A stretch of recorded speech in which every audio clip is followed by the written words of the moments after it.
cá.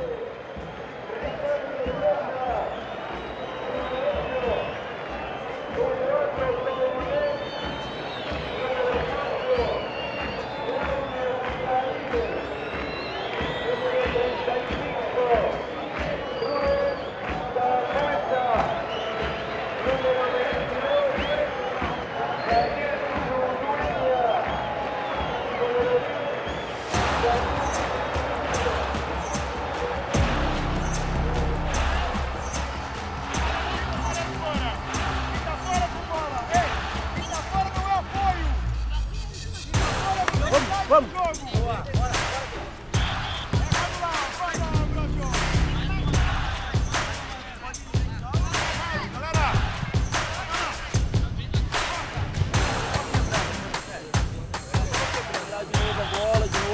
Deu um minutinho deu, já sai. Sai todo vermelho, sai todo vermelho.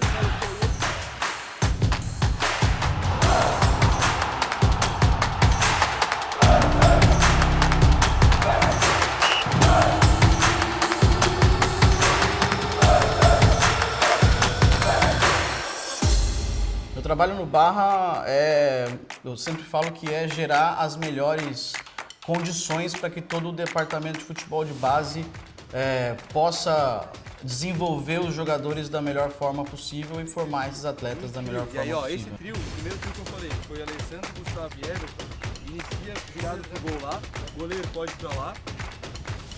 A gente tem uma equipe toda de scout no Brasil, são os antigos olheiros, né? Então a gente tem um coordenador dessa equipe que coordena todas as ações, onde esses caras vão estar.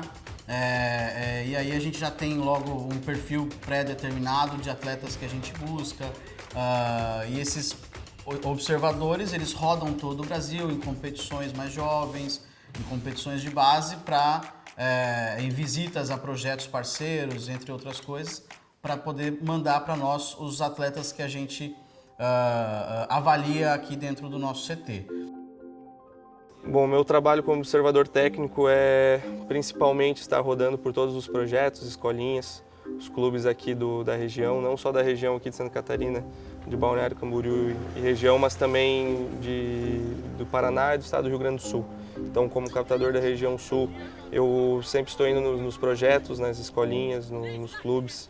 E também agora uma função minha aqui dentro também é observar as avaliações que vêm dos outros estados.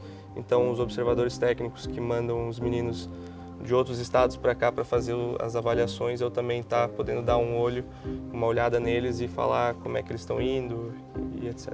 Eu era de um projeto lá em Curitiba, né? Daí, uma vez o Guto foi lá e daí olhou 3 atletas, eu e o Gustavo e o Arthur, só que eu vim para fazer a avaliação e o Gustavo aprovado e o Arthur também.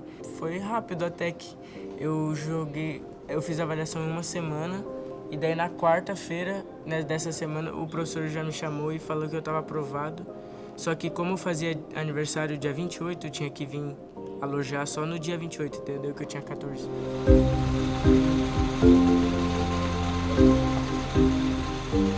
A partir deste momento, nós vamos incluir, através de uma integração, nas mais diferentes comissões técnicas e nas equipes das quais eles passarão a fazer parte a partir do momento que eles chegam no clube.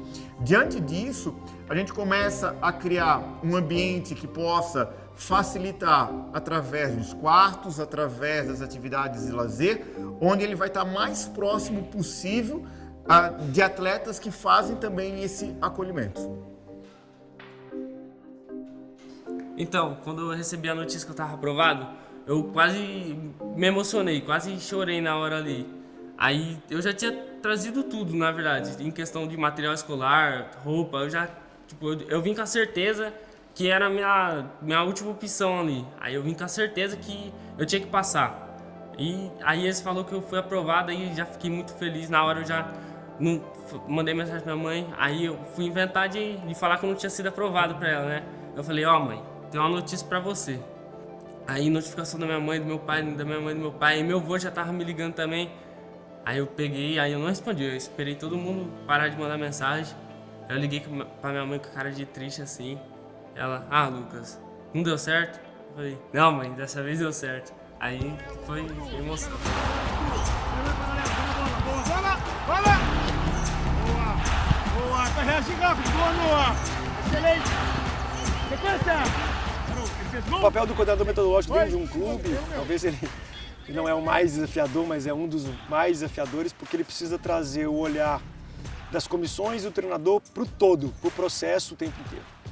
E aí, querendo ou não, os treinadores, de uma certa forma, em qualquer modalidade, e se apegando ao futebol, se tornam um tanto quanto egocêntrico. Então a gente tem a tendência a querer controlar tudo e achar que o desempenho está sob o nosso controle. Como coordenador, a gente olha para o clube. A instituição está maior do que qualquer pessoa nesse processo e a gente tem etapas a se cumprir para formar, para entregar para esses garotos conteúdos de uma forma didática que capacite eles ali para que eles entrem no mercado como jogadores de futebol. Hoje a avaliação dos meninos que vêm para ser avaliado junto ao elenco não é só técnica, a gente também observa vários âmbitos da personalidade do menino, se ele consegue conversar com os outros.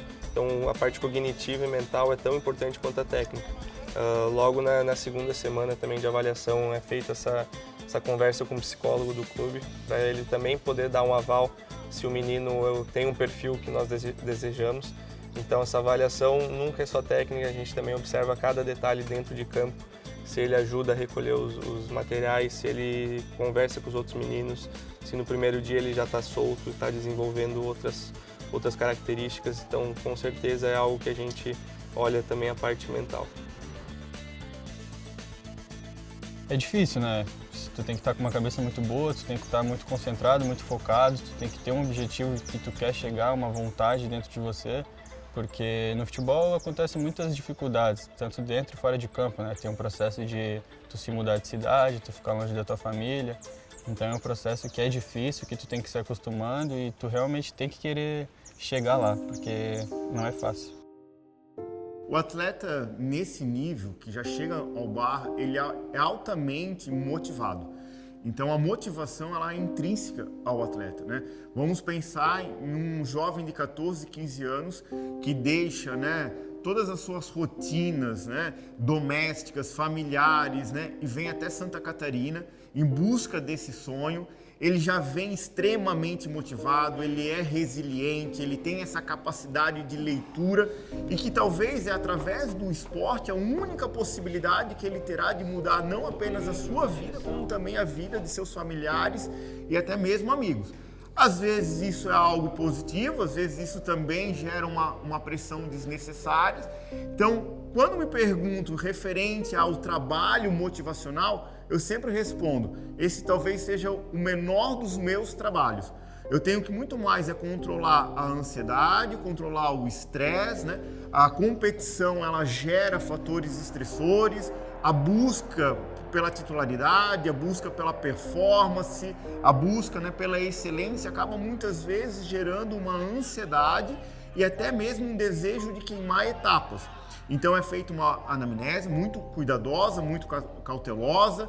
Em alguns casos, a utilização de testes psicológicos também são feitos para poder ter mais subsídios de informação e aí intervir individualmente se o problema, se a demanda é singular ou coletivamente. E aí me faço presente também nas viagens, nas competições, até mesmo para intervir no hotel, no pré-jogo, seja com uma dinâmica de grupo, seja com uma atividade individual ou até mesmo uma conversa à beira do campo.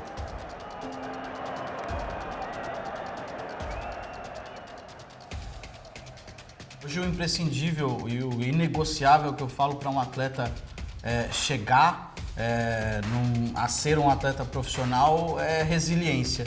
Resiliência e entrega, energia realmente é o que a gente entende como inegociável dentro de um contexto de futebol de base, porque o atleta de base naturalmente ele vai sofrer, digamos assim, ele vai passar por momentos difíceis na carreira, ele vai viver alojado, por maior que seja um conforto que você como clube oferece para esse atleta, um atleta alojado, ele não está mais morando com a mãe, ele está com 14 anos fora de casa, ele está com 15 anos fora de casa. Então é tudo muito difícil para um atleta de base. Fica de azul aí, John. No começo é difícil, para mim foi bem complicado assim, eu tinha muita saudade no começo da minha família, eu queria voltar para casa, queria ir embora, mas é o que eu te falei, eu tive muito apoio familiar, eles me incentivaram, para eles também era muito difícil estar longe de mim, né? Mas a gente sabe que é um processo que todo atleta que sonha em ser jogador tem que passar, é um processo normal, então aos poucos eu fui me acostumando, aos poucos eu fui lidando com isso e hoje eu já lido com isso muito melhor, para mim já é muito mais tranquilo.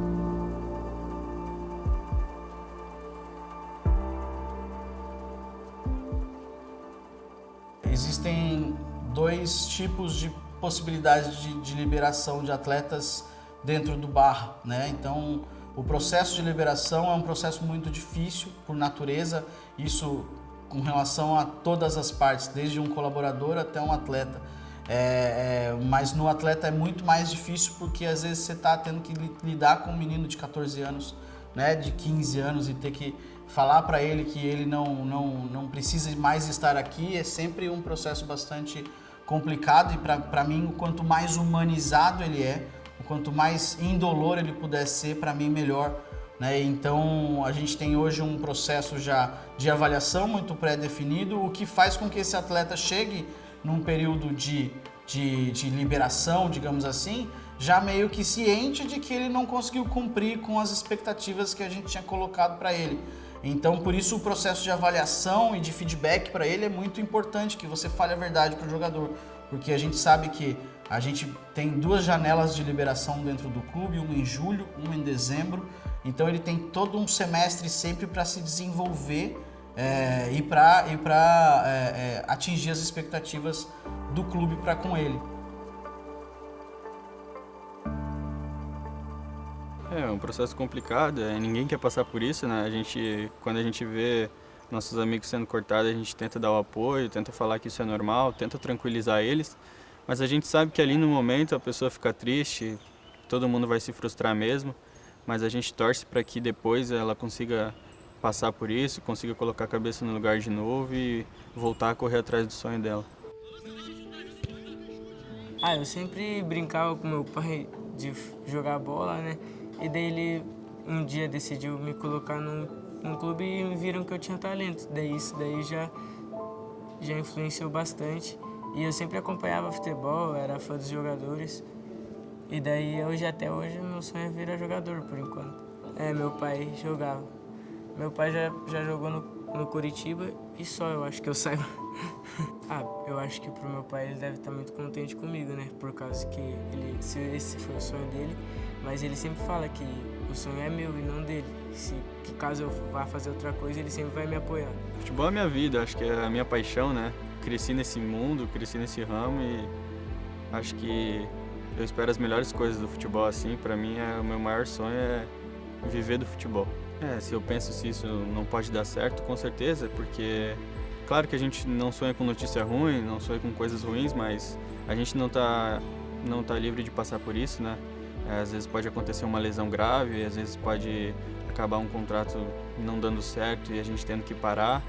Então, infelizmente, claro que pode acontecer de eu parar a qualquer momento, mas não é isso que a gente espera.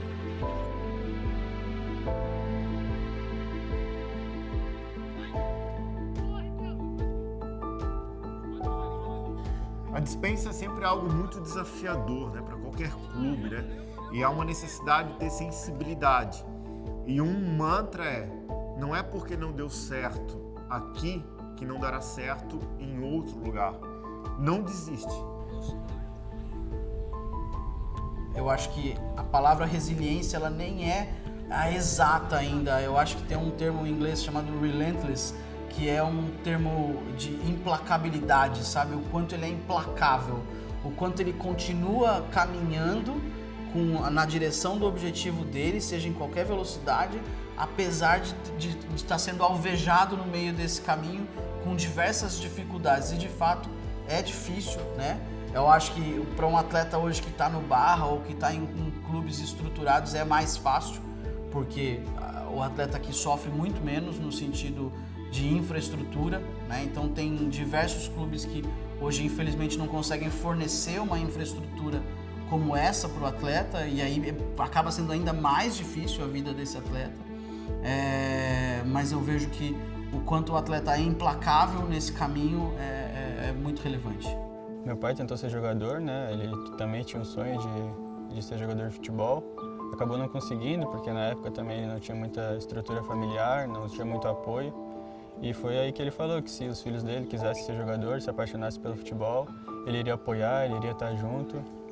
E desde os meus 5 anos ele vem correndo comigo, vem me ajudando e estamos juntos aí nessa luta. Minha meta é jogar no maior alto nível que eu consiga chegar. Eu sonho com o topo, né? Eu sonho em estar nos melhores clubes, nas melhores ligas. Então, para mim, é se dedicar no meu dia a dia para atingir o maior nível possível.